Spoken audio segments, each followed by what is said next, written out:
Trado, voilà ma mise à jour pour l'or, séance du mercredi 24 février. Triste journée aujourd'hui pour l'or puisqu'elle se solde par un recul significatif supérieur à 1%.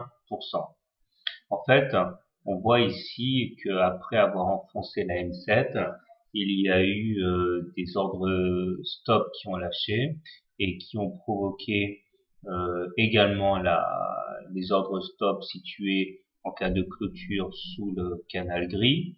Et finalement, la baisse s'est arrêtée au contact du support à 1100. Rien pour l'instant n'est grave puisque nous sommes toujours au-dessus de la M20 qui est résolument croissante.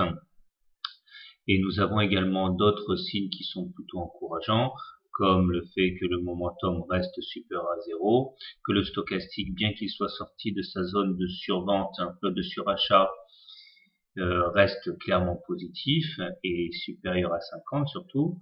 Et le MACD est par contre lui clairement positif et toujours au-dessus de son signal. Donc pour l'instant, il ne faut rien y voir de plus qu'une consolidation.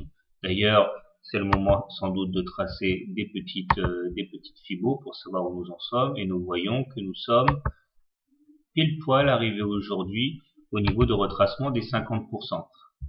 Donc on est sur des zones déjà de support.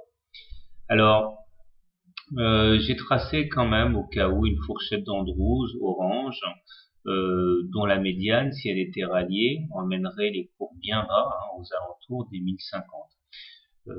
Inversement, on ne peut pas espérer une sortie de consolidation et un retour vers les plus hauts tant qu'on n'aura pas cassé le haut de cette fourchette d'Andrews. Par contre, le canal gris maintenant peut clairement être rayé de nos tablettes. Il a été invalidé. Cependant, j'ai bon espoir de penser qu'on inscrira encore des nouveaux plus hauts. Alors, comment trader l'or demain?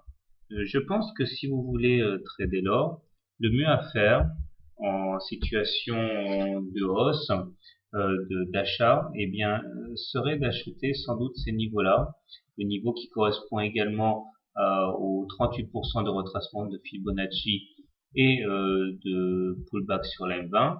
Si je devais le faire, je mettrais le stop loss en cas de clôture sous les M20.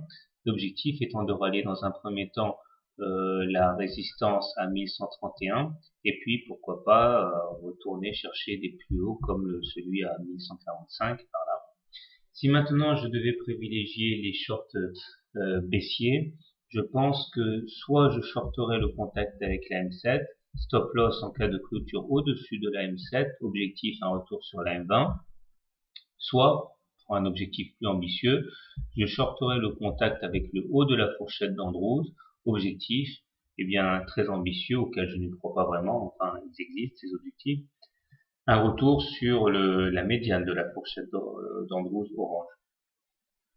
Voilà, personnellement, demain, je privilégierai les impulsions haussières. C'est terminé pour ce soir. Bonne soirée, bon trade, et n'oubliez pas, ceci n'est pas un conseil, mais une réflexion en voix haute.